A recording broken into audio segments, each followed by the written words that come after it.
Okay, welcome back to another example. So in the last video, we ended and we had added a lot of code to have our program rerun and validate input, but we're getting a really big main method here, and so we want to start thinking about how I can segment my code. And when you're thinking about methods, you want methods to do a task. So all of this is a task. This task is to count the digits in the user input, right? So it's counting digits. So I'm going to make a method called counting digits and put that in there so that I can reduce the code a little bit and also make it a little easier for readability, and just keeping things segmented sometimes can make it easier for testing.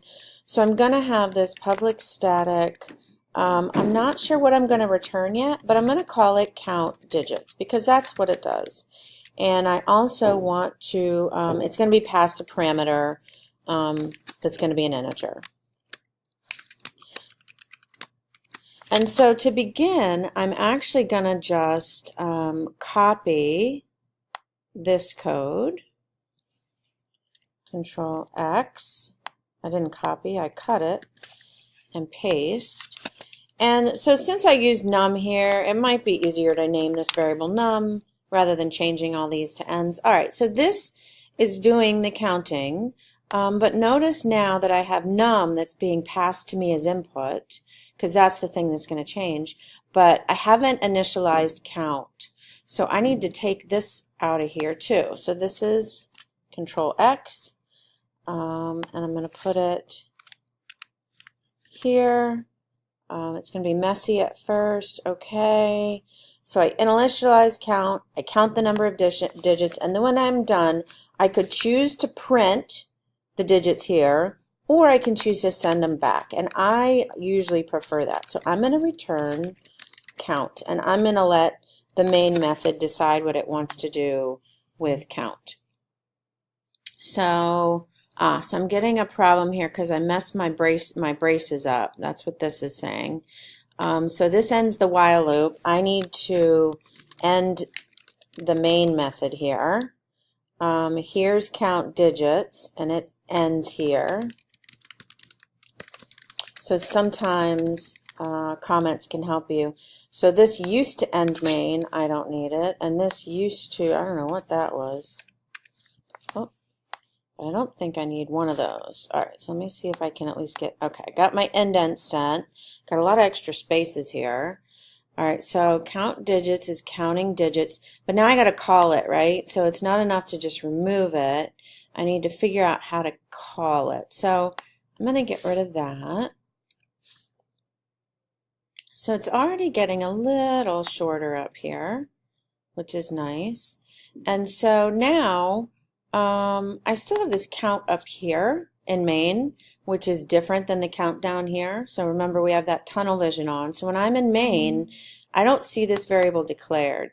So I could say right there, I'm going to initialize or create the count variable, and now it's going to equal this method call, what it returns. So I'm going to call that method, count digits, and I'm going to pass it num. So what was num, right? Num is what the user entered. So up here, what the user entered is in this variable called value. So here's my count digits method call, and I'm going to pass it that input.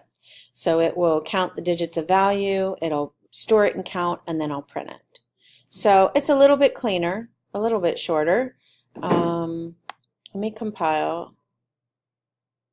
And then let me run, and I want to run all those tests again, right? I want to make sure everything, that I haven't messed something else up. And I would think even if you were following along with me, that being beginner programmers, you might have copied something wrong, or you may still have, oops, I was up in the wrong window. You might still have some compiler errors. All right, so 789 gave me 3 digits. Yes, I want to try another one. How about 12? 2 digits, so indeed my method call seems to be working okay. Yes, do it again, make sure my error checking is still working. Oh, that wouldn't be good. Please enter number greater than 0. Still getting 9 there, and then end to quit, and look at that.